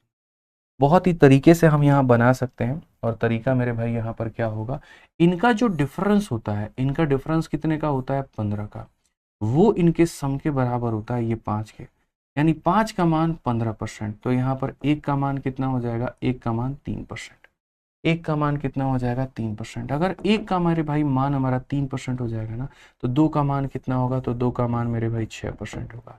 बड़े में से इसे घटा दिया जाता है तो ये हमारा 54 आ जाता है, या तो ऐसे कर सकते हो। ठीक है, या जैसे यहाँ पर 1 का मान 3 आया, तो 3 का मान तुम्हारा कितना आ जाएगा, तो 9% आ जाएगा। तो यहाँ पर बड़े में से इसे घटाओगे तो 54 आएगा, या इसमें इसको जोड़ दोगे तो 54 आएगा, यानी कितना परसेंट आ जाएगा, तो 54। और अगर मानो किसी को ऐसे नहीं करना ना, बाबा ये तो सिरदर्दी है, हम ऐसे नहीं जाना चाहते हैं, कोई बात नहीं, तुम एवरेज का मेरे भाई कंसेप्ट लगा लो, किसी ने तुम्हारे हाथ पाँव थोड़ी रोके हैं भाई, कोई नहीं रुकता, किसी को नहीं रुका हुआ है। तो यहाँ पर अगर आपको मान लीजिए x की वैल्यू निकालनी है, तो एक और तरीका है, साइड इंटू साइड, यहाँ पर तो 45 इंटू 2 हमारा 90 हो जाएगा, साइड इंटू साइड तो ये हमारा 180 हो जाएगा, और बट्टे में कितना होगा, तो सम यहाँ 5 होगा। 270 को मेरे भाई 5 से भाग करोगे तो तुम्हारा कितना आ जाएगा, 54 आ जाएगा। अब सवाल में कहा गया कि ये 54% वाले को मेरे भाई मिलाना है, और किसके साथ में मिलाना है, तो 72% वाले के साथ में, ताकि मिश्रण हमारा 66 का बन जाए। तो हम इसे किस रेशियो में मिलाएंगे, हमने कहा घटाइए 72 में से इसको, तो यहाँ पर आपका 6 आ जाएगा, और इसमें से आप इसे घटाएंगे तो कितना हो जाएगा मेरे भाई, आपका 8 हो जाएगा। ठीक है, यहाँ पर देख लीजिए भाई, आपका 270 हो गया, 270 अगर आप देखोगे यहाँ पर, तो 270 आपका जो है वो 5 से जाओगे, 50 25 हो गया, 5 हो गया 20, 54 सही है हमारा। और कहा गया यहाँ पर कि इस प्रकार के बने विलयन को 72% अल्कोहल वाले विलयन से मिलाया जाए ताकि प्राप्त विलयन हमारा इतना आ जाए। ये हमारा बिल्कुल सही है। अब यहाँ पर हम जो है थोड़ा सा ये देख लीजिए, 66 में से जब आप इसे घटाएंगे तो ये 12 हो जाएगा, और बहुत ही प्यार से अनुपात आपका 1 और 2 हो जाएगा।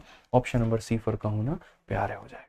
ठीक है, तो ये सवाल मिश्रण का एक अपने आप में लाजवाब और उम्दा सवाल था, और इसको बनाने के लिए थोड़ी सी बुद्धि का प्रयोग आपको करना पड़ता। आइए नेक्स्ट क्वेश्चन की बात करते हैं। 28 नंबर सवाल हम यहाँ देखते हैं। थोड़ा सा ये सवाल मेरे भाई देखिए क्या कहा गया, पढ़िए जरा। अगर हम इस सवाल की बात करें तो बोला गया एक संख्या को जब 14 से विभाजित किया जाता है तो भागफल p और शेषफल 7 आता है, और जब p से विभाजित किया जाता है तो इतना और इतना आता है। क्या होगा मेरे भाई? मैं आपको समझा देता हूँ। देखो यहाँ पे पहली बात, a number when divided by 14 the quotient is 4 and the remainder is 7। एक संख्या है, मान लेते हैं यहाँ पर वो संख्या अपने को नहीं पता है। ये संख्या को जब हम 14 से भाग करते हैं तो हमारा मेरे भाई भागफल 7 आता है, p आता है, और यहाँ पर शेषफल हमारा 7 आता है। ये हमसे कहा गया। फिर उसके बाद में बोला गया जब यहाँ पर ये जो p है ना, अगर इस p को आप डिवाइड करते हो और यहाँ पर p को डिवाइड करते हो किसके साथ में, 3 के साथ में, तो क्वोशिएंट आपका कितना आ जाएगा, 2 आ जाएगा। और रिमाइंडर जो होगा, ये जो रिमाइंडर होगा, शेषफल होगा, ये बोला गया 20% of the sum of divisor and quotient, यानी ये 20% होगा इन दोनों के जोड़ का। 5 का 3 और 2 5, 5 का 20% कितना होता है, 1 होता है। तो 5 का 20% 1 होता है, तो भाई यहाँ पर हम क्या करेंगे, तो हम यहाँ पर 1 लिखेंगे। मैं डायरेक्ट लिख दे रहा हूँ। अब आपको भी पता है यहाँ पर कि जो ये बीच वाली संख्या होती है कैसे प्राप्त होता है, इसको इसके साथ गुना करके जोड़ दो। 3 इंटू 2 6 और 1 कितना हो जाएगा, 7। तो यहाँ पर p का मान कितना आ जाएगा, तो 7 आ जाएगा। और अगर 7 आ जाएगा तो इसको इसके साथ गुना करके जोड़ दो। 14 सते 98 और मेरे भाई 7 जोड़ोगे तो कितना हो जाएगा, 105। x का मान कितना होगा, 105 होगा। CBT 2 यानी मेंस का ये सवाल था, बड़े आसानी से आप इसे बना सकते थे। चलिए आ जाइए मेरे भाई यहाँ पर 29 नंबर क्वेश्चन देखिए, और बहुत ही प्यारा एक रेशियो का अपने आप में लाजवाब सवाल है। आप भी बोलोगे सर कहाँ कहाँ से क्वेश्चन ढूंढ के लाए। भाई ये सारे सवाल आपके रेलवे गणित में दिए गए हैं, और मैंने सुपर 30 लिखा है, इसका मतलब समझ ही लो कि सुपर क्वेश्चन है आपके, ये बढ़िया सवाल है। वक्त लेकर के पूरा तसल्ली से एक्सप्लेन कर रहा हूँ मैं आपको, ताकि कहीं कोई दिक्कत ना है। आ जाइए यहाँ पर सवाल में कहा गया 4 संख्याओं का योग हमारा 96 है, मतलब ये 4 संख्याएं हैं, और अगर मैं इनको जोड़ देता हूँ तो यहाँ पर जोड़ने पर 96 निकल करके आता है। कहा गया यदि पहली में 3 जोड़ दिया जाए, यानी यदि पहली में मेरे भाई 3 जोड़ दिया जाए, ठीक है, या फिर दूसरी में से 3 घटा दिया जाए, दूसरी में से 3 घटा दिया जाए, या तीसरी में 3 गुना कर दिया जाए, इसमें 3 गुना कर दिया जाए, या फिर मेरे भाई चौथी में 3 भाग कर दिया जाए, तो बोला गया यहाँ पर सभी परिणाम बराबर होते हैं। ये बराबर होता है, ये बराबर होता है, ये बराबर होता है। तो बोला गया सबसे बड़ी तथा सबसे छोटी संख्या का अंतर ज्ञात करिए। अब इस सवाल को कैसे बनाओगे यार, बहुत ही मतलब अपने आप में टिपिकल क्वेश्चन हो गया। काय बात का टिपिकल है, कुछ नहीं है। ये सब लोगों को यहाँ पर है ना के बराबर कर दो, हमेशा ध्यान रखना है। जब भी यहाँ पर आपको समझ में ना आए क्या करना है, कुछ मत करिए, के आपका जिंदाबाद है। तो जो ए की वैल्यू है वो कितनी हो जाएगी, 3 जाकर के माइनस हो जाएगा, तो ए की वैल्यू हो जाएगी के माइनस 3। बी की वैल्यू कितनी हो जाएगी, के जाकर के जुड़ जाएगा, तो ये हो जाएगी बी की वैल्यू आपकी। सी की वैल्यू कितनी हो जाएगी, के डिवाइड करेगा, तो ये हो जाएगा मेरे भाई इतना। डी की वैल्यू कितनी हो जाएगी, के मल्टीप्लाई करेगा, तो इतना। ये ए का मान, बी का मान, सी का मान, डी का मान, तो ए प्लस बी प्लस सी और प्लस डी हमारा कितना था, तो 96 था। तो हम यहाँ पर वो काम कर लेंगे। आप देखोगे तो ये हमारा पूरा पूरा खत्म है भाई, ठीक है। अब हमें एलसीएम लेना है, तो एलसीएम हम कितना लेंगे, तो एलसीएम में मेरे भाई हम यहाँ पर 3 ले लेंगे। हालांकि मैं बता दूं आपको, ये डायरेक्ट भी आप लिख सकते हो। और कैसे लिख सकते हो, 3 1 4 और 1 5, तो बोलोगे सर ये 5 के और प्लस यहाँ पर के अपॉन में 3 बराबर हो जाएगा कितने के, तो 96 के। आप यहाँ पर देखोगे तो बोलोगे 3 इंटू 5 15 और 1 16 के बट्टे में हमारा जो 3 है वो बराबर हो जाएगा कितने के, तो 96 के। 16 से काटेंगे आप 6 बार में, तो के का मान आ गया 18। और अगर के का मान 18 आ चुका है तो आप यहाँ पर अब हर एक संख्या का मान पता कर सकते हैं। आप यहाँ पर हर एक संख्या का मान पता करेंगे तो बोलेंगे सर देखिए ये 18 में, देखिए यहाँ पर के का मान कितना है, तो 18 है, तो 18 में से 3 गया तो ए का मान 15 था। 18 में 3 जोड़ दीजिए, बी का मान 21 था। 18 को 3 से भाग कर दीजिए, सी का मान 6 था। 18 का 3 गुना कर दीजिए, 54 था। क्वेश्चन में कहा गया सबसे बड़ी तथा सबसे छोटी का अंतर ज्ञात करिए। ये सबसे बड़ी है और ये सबसे छोटी है, अंतर कितने का होगा, 48 का होगा, और यही हमारा क्या होगा, शानदार आंसर होगा। उम्मीद करते हैं कुछ नया सीखने को मिला होगा आपको इस सवाल से, और कुछ थोड़ा सा दिमाग का धागा खुला होगा। अब तक आप लोग इंतजार कर रहे होंगे कि सर अलजेब्रा करवा दिए, ट्रिगो करवा दिए, सॉरी अलजेब्रा करवा दिए, ज्योमेट्री करवा दिए, मेंसुरेशन करवा दिए, ट्रिगो कहाँ है, आखिरी में है, 4 चांद लगाने के लिए। देखिए यहाँ पर, तो ये मेरे भाई आपका ट्रिगो का सवाल हो गया। और सवाल में आपसे ये बोला है cos 3x में cos x को जोड़ो और sin 3x में sin को घटा करके बताओ। वैल्यू पुटिंग सब फेल है। आपको समझना पड़ेगा 2 फॉर्मूले यहाँ पर, जो कि आपके फॉर्मूला बुक में दिया गया, आप वहां से भी पढ़ सकते हैं। cos c plus cos d का फॉर्मूला जो कि होता है मेरे भाई यहाँ पर 2 into cos c plus D by कितना हो जाता है भाई यहाँ पर, तो 2 हो जाता है।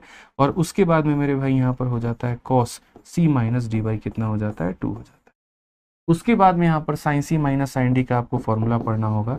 तो sign C minus sine D का मेरे भाई फॉर्मूला क्या होता है, तो 2 इंटू कॉस मेरे भाई यहाँ पर सी प्लस डी बाई कितना हो जाएगा, तो बाई हमारा 2 हो जाएगा, और इंटू यहाँ पर हो जाएगा मेरे भाई sine C minus D by 2। समझ गए बात को लेकर के। अगर आप क्वेश्चन में देखोगे तो cos C plus cos D को sine C minus sine D से, cos C plus cos D को मेरे भाई sine C minus sine C से डिवाइड किया गया। तो अगर हम इसे डिवाइड करेंगे तो ये पूरा पूरा डिवाइड हो जाएगा, ये डिवाइड हो जाएगा, तो ये वाला पूरा पद ये वाले पूरे पद को खत्म करेगा।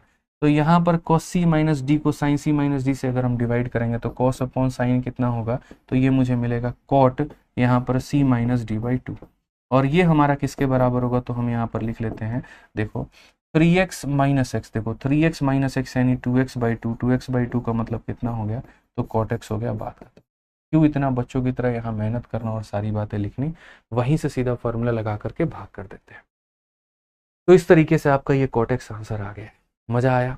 अब आप बोलोगे एसएससी सीजीएल वाला क्वेश्चन दे दिए थे, नहीं भैया देख लो एनटीपीसी का क्वेश्चन है वहीं पूछा गया है, तो हमारे इसमें कोई यहाँ पर नहीं है मेरे भाई ये। तो ये आपका रिकॉर्डेड बैच है। अगर आप इसी तरीके से पूर्ण रूप से अगर आप हमसे पढ़ना चाहते हैं तो आप हमारे एप्लीकेशन पे जाइए।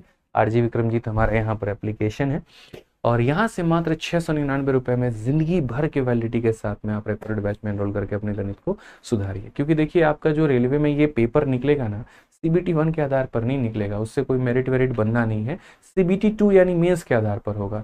और मेंस में अगर ऐसे क्वेश्चन आए तो वाकई में आपको लगता है कि जहाँ से आप पढ़ रहे हैं और जो आप पढ़ रहे हैं वो सफिशिएंट है और वो पर्याप्त है, अगर आपको लगता है तो आप पढ़िए, कोई दिक्कत नहीं। लेकिन अगर आपको लग रहा है यार नहीं होने वाला है, तो यहाँ से लेकर के बढ़िया तरीके से पढ़ाई करिए और अपने सिलेक्शन में 4 चांद लगाइए। बाकी वीडियो कैसी लगी वो कमेंट बॉक्स में ज़रूर बताइएगा, और अगर आप हमसे यूट्यूब पर और क्या चाहते हैं वो भी हमें यहाँ पर कमेंट बॉक्स में ज़रूर लिख करके बताइएगा। और मैं ये भी देखूंगा कि आप लोगों ने वीडियो को कितना शेयर किया है, कितना लाइक किया है, सब्सक्राइब किया है कि नहीं किया है। उस आधार पर फिर मैं आगे की भी सीरीज़ लेकर के आप लोगों के लिए ज़रूर आऊँगा। ठीक है, चलिए मिलते हैं अगले वीडियो में। आज के लिए इतना ही। बहुत बहुत धन्यवाद। Thank you.